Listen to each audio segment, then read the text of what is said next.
अब यहाँ पर अर्थशास्त्र के अलग अलग प्रभागों के अलग अलग नामकरण जो किए गए हैं, इनको हम देखते हैं। पहला है विनय अधिकारिक, जिसमें राजा की शिक्षा और उसके कर्तव्य का निर्देशन। दूसरा है अध्यक्ष प्रचार, राज्य कार्यभार संभालने वाले अधिकारियों का विस्तृत वर्णन है। तीसरा है धर्म स्थानीय, कानूनों का विस्तृत विवेचन। चौथा है कंटक शोधन, अपराधियों को पकड़ने व उनके छल कपट का वर्णन। पांचवा है योगवृत्त, राजकोष में धन संग्रह की विधियों का विवेचन। छठा है मंडल योनि, यानी राज्य के 7 अंगों का विस्तृत विवेचन इस छठे अध्याय में है। सातवां है षाड्गुण्य, षाड्गुण्य में राजनीति के षड्गुणों का विचार है।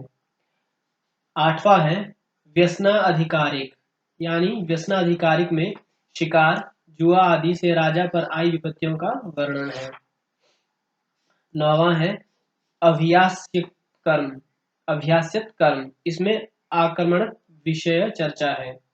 10वां है संग्रामिक, यानी युद्ध विषयक शकुन आदि का वर्णन संग्रामिक में है। संघवृत्त, 11वां है संघवृत्त, नगर पालिकाओं और व्यवसाय नियमों के बारे में संघवृत्त 11वें अध्याय में दिया गया है। 12वां है आवलियस, आवलियस में शत्रु पर विजय पाने के लिए विभिन्न युक्तियों का वर्णन किया गया है। 13वां है दुर्गलंभोपाय,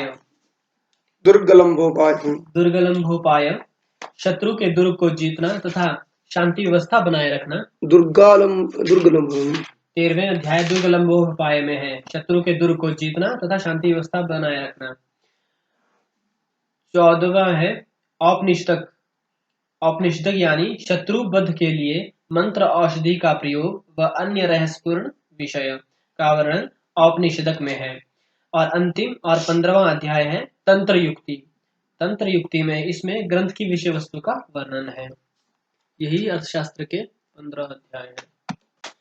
इस तरह हमने 15 अधिकरण जो हैं अर्थशास्त्र में, उन प्रत्येक अधिकरणों के नाम तथा उनके विषय वस्तु को संक्षेप में हमने देखा। यहाँ पर नामकरण को ध्यान में रखना आवश्यक है।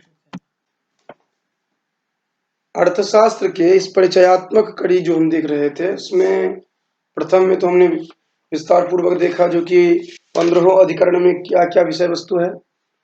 अब द्वितीय जो देख रहे हैं, इसमें हम देख रहे हैं जो कि हमें पढ़ना क्या क्या है, क्योंकि 15 अधिकरण जो है संपूर्ण तो हमें पढ़ना नहीं है, पढ़ना है बस उन्हीं बिंदुओं को के बारे में जानकारी हमें चाहिए जो जो हमारे पाठ्यक्रम से संबद्ध होंगे, जिनके माध्यम से हम संपूर्ण ग्रंथ को सामान्य रूप से समझ पाएंगे, इस कृति को हम आत्मसात कर पाएंगे। इसी को ध्यान में रखते हुए जो हम कुछ महत्वपूर्ण बिंदु देखे हैं, वो ये रहेगा कि मंत्र परिषद की चर्चा हम करेंगे। इसके साथ साथ विद्या अर्थात जो वहां पर आन्वीक्षिकी त्रयी आदि जो होंगे, इनकी चर्चा करेंगे। फिर इसके साथ ही जो तृतीय बिंदु रहेगा वह हो जाएगा राजदूत के संदर्भ में। उसके बाद गुप्तचर व्यवस्था जो है इसको हम देखेंगे। इसके साथ साथ दुर्ग विधान को देखेंगे। फिर कर व्यवस्था, टैक्स सिस्टम क्या रहा था वहां पर उस समय में, इसको देखेंगे, उसके प्रकार जो है उनको देखेंगे। फिर सन्निधाता अर्थात खजांची या कोषाध्यक्ष जो कहते हैं, उनके अधिकार एवं कर्तव्य देखेंगे।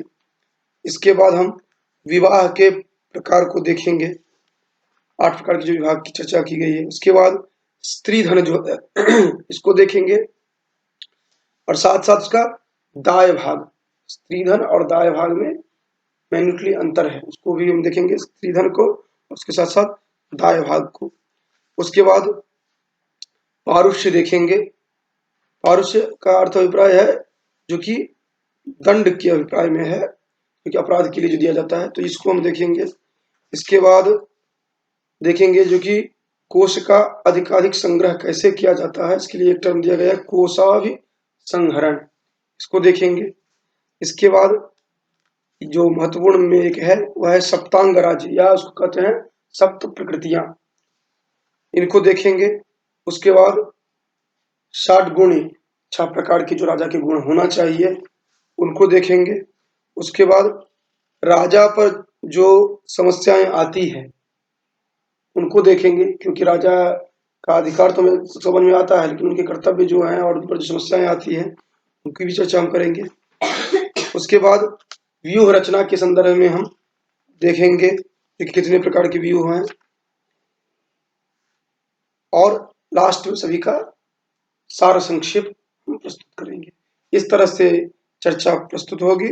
और इसमें हमने देखा था प्रारंभ में कुछ बातें जो प्रथम वाले में छूट गई थी। उसमें यह था जो कि कौटिल्य अर्थशास्त्र जो है उनमें जो अन्य शाखाओं के नाम आते हैं उनमें मानव, बारहस्पत, औशनस, पराशर और आभि, इन 5 की चर्चा प्रस्तुत होती है। यद्यपि और भी बहुत सारे हैं जिनका नाम उल्लेख करते हैं, जैसे कात्यायन, किंजल्क, कोण कोणपदंत, घोटकमुख, दीर्घचारायण, पराशर, पिशुनपुत्र, बहुदंतीपुत्र, भारद्वाज, वातव्यादि, विशालाक्ष आदि। तो इस तरह हम देखते हैं जो कि ये जो कौटिल्य का अर्थशास्त्र है यह अपने पूर्ववर्ती परंपराओं को आत्मसात करते हुए जो राजा के लिए अपेक्षित है, जो कार्य, अधिकार, दायित्व, उन सभी का सांगोपांग विवेचन प्रस्तुत करते हैं।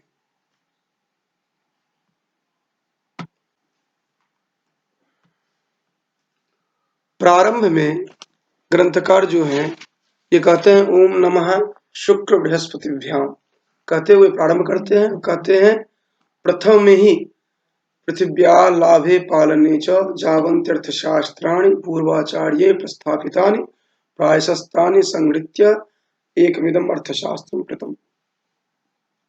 यहीं से प्रारंभ करते हैं और वहां पर कहते हैं तस्यायं प्रकरणाधिकरणं समुद्देश्यः।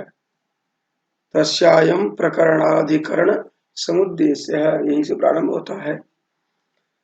अब वहां पर समुद्देश्य जो है उनके लिए अलग अलग चर्चा करते हैं।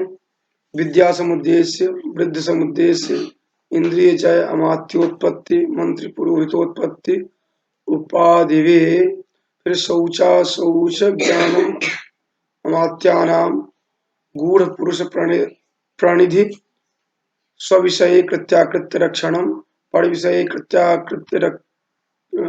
कृत्याकृत्य पक्षोपग्रह, मंत्राधिकार, दूत प्रणिधे, राजपुत्र रक्षणम, अपरुद्ध वृत्तम, अपरुद्धे वृत्ते राज प्रणिधे, निशांत प्रणिधे, आत्मरक्षितकम इति विनयाधि कार्यकम, जनपद सन्निवेश। इस तरह करके एक एक करके जो वो नामकरण कहा गया था ना, ये पूरा पहले एक एक करके डिस्क्राइब करते हैं जो कि किन किन अधिकरण में हम किन किन विषय वस्तुओं को लेकर के हम चल रहे हैं, ठीक है ना।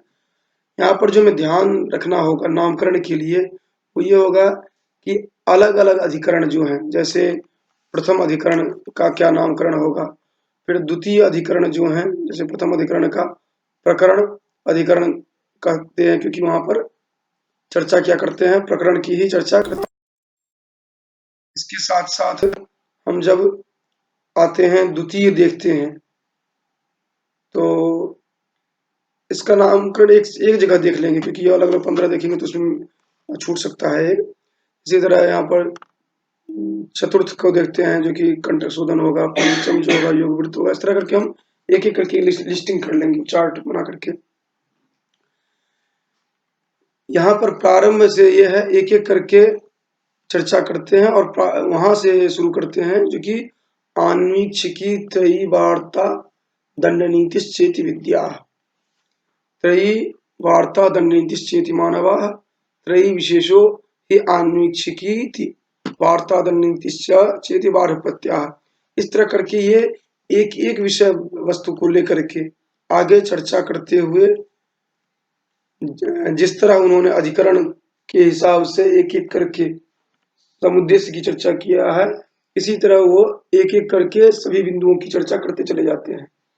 और हम यहाँ पर जिस क्रम से रखते हैं ये क्रम वहां पर नहीं है, जो मंत्र परिषद की चर्चा कर रहे हैं या एक क्रम से यहाँ पर जो हम चर्चा कर रहे हैं अभी, ये आपको मूल ग्रंथ में इस तरह नहीं मिलेगा। ये आपको इस हिसाब से दिया गया है, क्योंकि जिस क्रम से आपको यहाँ पर आवश्यकता है उस क्रम से, ठीक है ना।